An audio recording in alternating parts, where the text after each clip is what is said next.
5 minutes. Thank you, Mr. Chair. Konti lang po ito, no? Tungkol dito sa drug war. So, bilang isa sa Colonel, bilang pong isa sa pinakamataas na isa sa mga matataas na opisyal ng PNP, at dahil kayo rin po ay na-involved, no, dito sa drug war ni dating Presidente Duterte. So, masasabi niyo po ba na itong drug war ni Presidente Duterte ay gera ng mga drug lords? Siguro, ma'am, ganun. Well, Obvious sa gera naman, ng mga drug lords, ang mga naapektuhan ay libo-libong mga kababayan o mga inosente rin. O kung mga user man yan, mga medical cases, mga drug pusher yan, may problema sa economics and medical mental health. So, kung sinasabi niyo pong gera ito ng mga drug lords, so ibig sabihin, sinasabi niyo rin na si Duterte ay isang drug lord. Of course not, ma'am, but sa umpisa, yun ang pagtingin ko na talagang para sa mga drug lord. Pero ngayon, natapos ang mission ko, yung accomplishment na ako na nasali, so ako magsasabi na ang kompetensya lang ang trabaho hindi yung sa kanila. Parang ganun lang, Your Honor. Yes, kompetensya ito ng mga drug lords, tama po ba? Yung war on drugs ni Duterte. Hindi para tapusin talaga yung yung droga, yung problema natin sa droga. Well, tumigil pa siya pansamantala, pero nagtuloy-tuloy pa rin. Ang problema talaga doon ay yung saan yung supply, saan yung mga distributors, at ang problema diyan talaga yung mga drug lords. So, sa mga nakaraan kasi, Colonel, may mga nag-testify din na talagang nagpapatunay na yung mga, kahit na yung mga Chinese drug lord ay ini-eliminate or ni-neutralize. No? Malamang dahil ito ay kakompetensya doon sa kasi kakompetensya doon sa trade ng drug. So, may nagsabi kasi, no, si Arturo Las Cañas, that Duterte is the lord of all drug lords in the southern Philippines. Naniniwala ba kayo dyan? Hindi, Your Honors, but I would like to tell you, Your Honors, na hindi naman sila parang magkasalungat, Your Honors. Ako isinali sa drugs ni CPNP. Yung mga CPNP nag-follow kay Senator De La Rosa. Pero si President Digong, from his mouth, na-cleared ako. Hindi siya nag-confirm na ako kasali.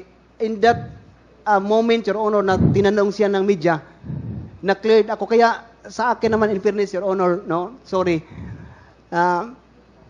Parang pagbigyan din natin ng credit yung presidente na sa ginawa. But sa paligid niya, yun ang mga number one na naggawa na hindi alam ng presidente. Sorry talaga, Your Honor, kung yun lang ang sa pagtingin ko ba. Okay, so baka naman baka naman medyo nahiya ka lang dito na sabihin, pero siguro sa executive session ay titignan natin 'yan kasi talagang ang nakikita natin sa mga naiimbestigahan natin isa lang talaga yung yung motive nitong war on drugs. So unang-una nga nagkaroon talaga ng maraming patayan. So sinasabi mo rito, Colonel, sa area of jurisdiction mo, walang namatay o walang nabiktima? Ito, yung line, sinasabi ninyo na walang nabiktima doon sa inyong, sa inyong area of jurisdiction. Yes, Your Honor, sa Albuera, walang namatay sa illegal drugs operation. Ang namatay doon, Your Honors, yung mga security ni Kerwin sa illegal possession of firearms kasi fully armed sila. Wala ding nahuli na akuha na drugs. They are all fully armed, long firearms na mga security ni Kerwin for my 1 week in Albuera. Pero sa drug operation, Your Honors, none. Even in Bacolod, ni isa, Your Honors, na may patay sa possession of firearms or sa sa drugs na operation. So, sa area of jurisdiction nyo, that time, walang namatay Yes, Your na Honor. mga biktima. Yes, Your Honor. Yung, okay. Sigurado po kayo doon. Yes, Your Honor. Okay? Sinasabi nyo sa number 34 ng affidavit ninyo, you did your job faithfully at hindi kayo na-promote. I'm always in some derogatory list. So, mabigat yung sinabi nyo sa institusyon. PNP is the biggest crime group in this country. Paano nyo yun mapapatunayan? Mapatunayan ko, Your Honor, kasi ako ang biktima. Ako ang biktima. Bakit hindi ako magsabi? Ang kalaban ko, pulis lang. Samantala, Your Honor, kilala ko ang mga pulis. Ang daming pulis din na faction na magsasabi sa akin na, Job, mag-resign ka, huwag kang magsyado, magkumpiyansa kasi kalaban mo pulis lang. Kitang-kita, Your Honors, na si Kerwin Espinosa hindi binigay sa akin. So, sa kanila yon si Kerwin Espinosa. Halatang-halata na ang leader ng Paruhinog Group, si Nova Princess Paruhinog, at saka si Ardot Paruhinog, na leader ng bank robbery, highway robbery, may mga kaso sa Usamis, hindi ibinigay sa akin. Sana, masulbad na yung problema, pero ang ginawa, hindi. Bakit, Your Honors? Yung nga, tinignan ko, sino ang kakampi ko? Anong gusto nila? Ma-eradicate talagang. Kaya ako, Your Honors, Sotilio, hindi ko gusto i-minimize ang drugs. Eradicate talaga. And it can make as a chief of police for the previous assignment, Gandara, 1 month, 2 months, ako, Your Honor, Totilio, nag-declare ang non-government organization na illegal free. Illegal free, hindi lang drug free. Illegal logging, illegal fishing, sinali ko na yung mga bawsi. Sa San Miguel, Leyte ako, Your Honor, nag-chief of police ako for 6 months. For 3 months to 4 months, nag-declare ang San Miguel, Leyte ng illegal free. Kung saan ako, Your Honor, illegal free. Bakit hindi magawa ng police hanggang ngayon mayroon ang drugs? So, ang ibig sabihin, to cut you short kasi maiksi na yung panahon, Colonel. So, ang ibig sabihin, sinasabi nyo na kayo-kayo yung nag-aaway doon sa drug trade, ang mga PNP. Tama ba? It may be, Your Honors. So, yung mga drug lords na hindi naman PNP ay protector nyo or ibig sabihin kasama dito sa mga syndicate ng mga PNP officials na kasama po dito sa drug war. It may be, Your Honors. Okay. So siguro, Mr. Chair, yung mga pangalan, doon na lang sa executive session na lang natin. Thank you, Mr. Chair. Thank you, Congresswoman Franz Castro. The next to interpolate is Congressman Richard Gomez. You're recognized. Our Vice Chair of the Committee on Dangerous Drugs. Thank you, Mr. Chair. Mr. Chair, my inquiry today will be based on the documents submitted by Lieutenant Colonel Jovis Penido. This was submitted to this committee. Now, if ever there are sensitive questions that would incriminate him, maybe I can ask when we get into executive session, Mr. Chair. Good afternoon, Lieutenant Colonel Penido. Good afternoon, sir. Meron ho ba kayong copy ng affidavit na binigay niyo sa amin? Yes, Your Honors. Can you please take a look at the first page, number 4. Pakibasa niyo nga ho sa akin yung second sentence niyo on your assignment sa Albuera. Number 4. I was supposedly the only one capable of disbanding the Kerwin Espinosa drug groups operating from that area. Okay. And then sa number 5, Lieutenant Colonel Espinido, pakibasa nyo nga rin po yung first sentence nung number 5. Soon after, I received a formal order from Camp Crami assigning me as Chief of Police, COP of Albuera, Your Honors. Yung next sentence, in my 18 days, In my 18 days as Albuera COP, I was able to disband the group of Kerwin Espinosa, alias Kerwin, Kerwin's father, Mayor Rolando Espinosa, then Mayor of Albuera, surrendered to me, Okay. Your Honors. Thank you. Lieutenant Colonel Espinido, alam niyo ho ba kung nasaan si Kerwin Espinosa ngayon? Nandiyan na sa Albuera, Your Honors. Alam niyo ho ba kung na-disband na yung grupo niya? Hindi, Your Honors. Hindi pa na-disband yung grupo niya. Sa ngayon, Your Honors, So, ang buong paniwala ninyo is nag-ooperate pa rin siya? yes, Your Honors. Okay. Sa number 10, on page 2, pakibasa nyo nga, Colonel Espinido, yung number 10, first sentence. Mayor Espinosa had a list of police generals and other PNP officials who received money from their group as indicated in the ledger and in the copies of cleared checks that we were able to recover from their accountant. Your Honor. Thank you. Mr. Chair, because it will be very sensitive for us for Colonel Espinido to divulge the names right now. Maybe during executive session, we can ask the question and Colonel Espinido can give us the details on this. Okay yan, Colonel Espinido? Yes, sir. Okay. Yes, Your Honor. Now, I will go to page 3. Number 16. Colonel Espinido, pakibasa nyo nga ho yung second sentence ninyo. I believe Chief De La Rosa was involved in the dismissal of the cases that I built up against Kerwin Espinosa, including the burying of the cases that I was building against his police protectors or cuddlers who have been receiving money from him. Colonel, medyo mabigat din itong statement na ito. Bakit buong paniwala nyo na ito nga ho yung ginawa ni Chief De La Rosa at the time?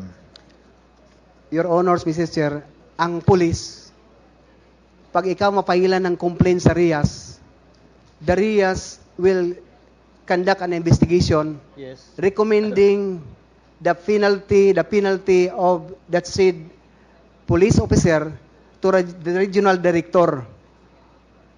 If the police involved make an appeal, it will go to NAB, National, then the Chief PNP will now decide if go or no go ang penalty na dismissal from the service sa mga na-involved na police. Sila lang ang may authority, yung RD at saka si PNP, na mag-decide na, Your Honors, ito siya, i-dismiss to. Ito, hindi. May kasalanan ka o wala, Your Honors. Colonel Espinido, punta ho tayo sa page 6, doon sa affidavit ninyo. And please go to number 34. Pakibasa niyo lang po yung first sentence na sasalaysay ninyo. From my experience, I can say that the PNP is the biggest crime group in this country, Your Honors. Is that true? Yes, Your Honors. Mabigat, Colonel, itong salaysay na ito, ha? I will not ask you the names now, pero sa executive session na rin. Are you saying all of this because malapit na po kayo mag-retire sa serbisyo? Yes, Your Honors. And you seem to be so displeased. Hindi ho kayo naging masaya sa mga panghitabo ba? Sa mga pangyayari? Yes, Your Honors. What do you plan to do upon retirement? Ano ang gusto ninyong gawin for your community, sa simbahan ninyo, for your people? To continue siguro, Your Honors, sa pag-evangelist. Tapos na ako sa trabaho as a public servant, then yun naman ang sa Panginoon ko, because in Matthew chapter 6 verse 33 it says that seek ye first the kingdom of God and His righteousness, and all of these things shall be added unto you. Yun ang gawin ko, Your Honors, if God's will. Mag-missionary lang. Colonel Espinido, do you honestly believe na hanggang ngayon malaki pa rin ang problema ng drugs natin sa probinsya natin sa Leyte? Sa Leyte ngayon, Your Honors, because Kerwin Espinosa is bumalik na. Yes. Bumalik na naman, Your Honors. Paano Very kasi, obvious. paano kasi magkaubanda sa atong probinsya? Ang atong speaker nasad sa atong probinsya. What do you think is the best thing that can be done para mabawasan ang problema ng drugs doon sa probinsya natin? Your Honors, ang police lang talaga ang magsulba sa lahat ng problema. Walang kasali, hindi kasali ang mga elected officials. Only the police because we have the power mandated by laws to implement the law without fear or favor. That is our mission, to maintain and prevent, to serve and protect. Yun lang sana, Your Honors, ang police. Isinasabuhay yung mission at saka yung core values na pro-God, God-fearing, hindi tumatanggap ng pera. Matapos yung problema ng drugs, Your Honors and Lady. Thank you, Colonel Espinido. Thank you, sir. Mr. Chair, I end my inquiry in this committee. Hopefully, with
with what Colonel Espinido said, we're hoping that we can strengthen our police operations, that the national government will strengthen the police force in our province in Leyte through the help of the Philippine National Police and through the help of our speaker. Thank you so much, Mr. Chair. Thank you, Colonel Espinido.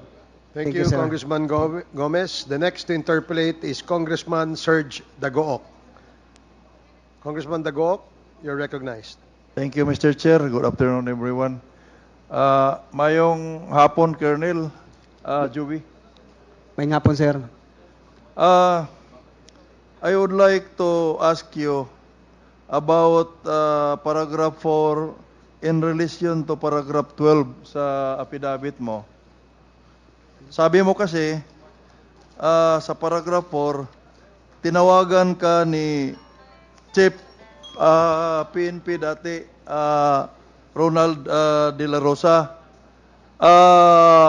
Doon sa paragraph 12,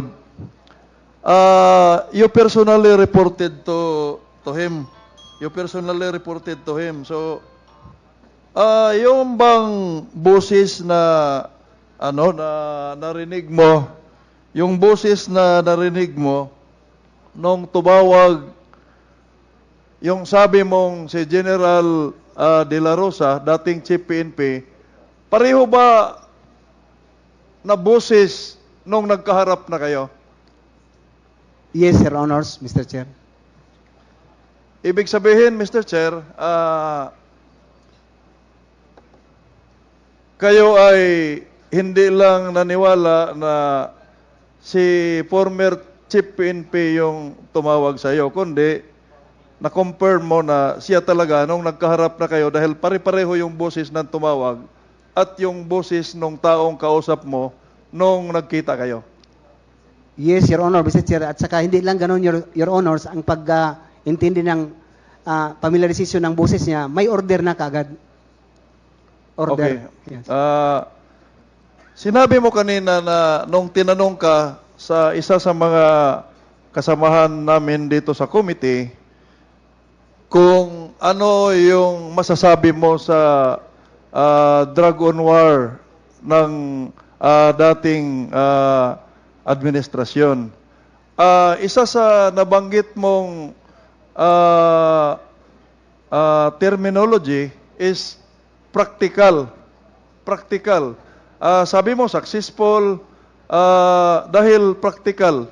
Can you describe or define what is practical to you in as far as drug war is concerned?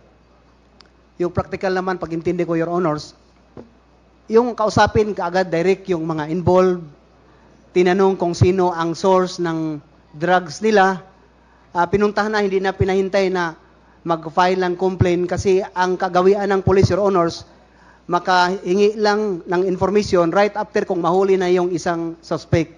Pero sa time na yon, pag ikaw lang isali ka lang doon sa list, pwede na kapuntahan at saka tanungin kung saan yung drugs mo. That's how, yun ang sa palagay pag-isip ko na very practical approach, Your Honors. Mr. Chair, yung bang sa palagay mo practical sa tingin mo ay in accordance with law? I cannot really specifically, Your Honors, kung in accordance with law, as long as the PNP, number one, Your Honors, hindi hinuli, no?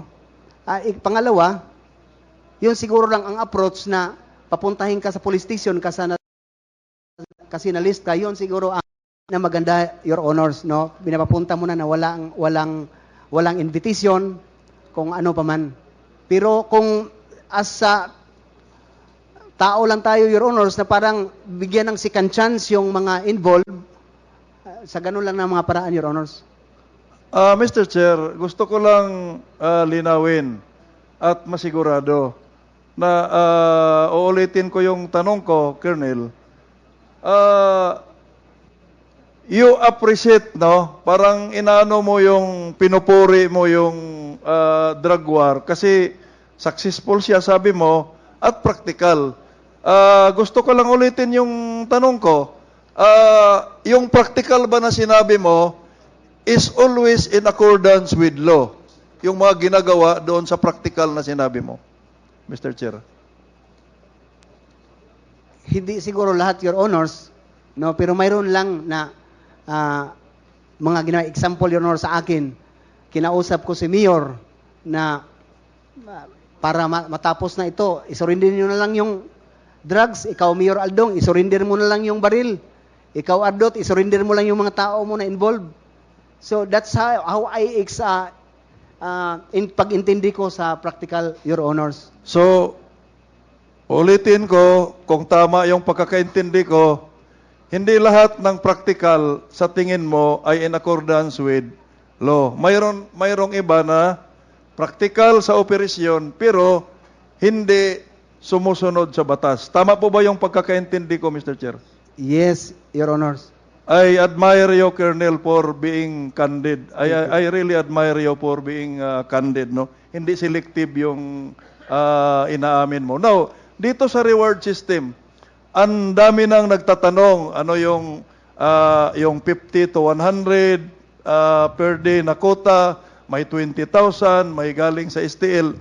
Ito bang pinag-uusapan dito sa affidavit mo na reward system? Is this official? Mayroon bang official na issuance ang PNP sa reward system, Mr. Chair? Sa reward system, Your Honors, hindi yun ma-indicate doon kasi parang kuan lang yun, parang ibigay lang yun kung may ganun ang mga pangyari, Your Honors. Pero yung quota, lahat naman instructed ang mga chief of police na lahat ng nasa list na ibinigay pababa from taas na i-knock and play ninyo para mapagbigyan din ng pagkataon yung mga nasa list na mag-surrender. Ibig sabihin, Mr. Chair, wala talagang official issuance yung PNP regarding sa pinag-uusapang reward system? Parang tradisyon lang or verbal order lang? Parang ganun po ba yun, Mr. Chair? Verbal lang, Your Honor. But in my station, Mayor Paruhinog declaring talaga na pag makahuli kayo, Chief, dito ang kaugalian namin, magbigay kami ang LGU ng 100,000 per operasyon ng bypass kung malaki ang mabypass ninyo. As Colonel, no, junior officer ka, alam mo ba na dito sa Kongreso, taon-taon, may budget po na intelligence fund sa PNP? Alam mo ba yon? Alam ko, Your Honors. So,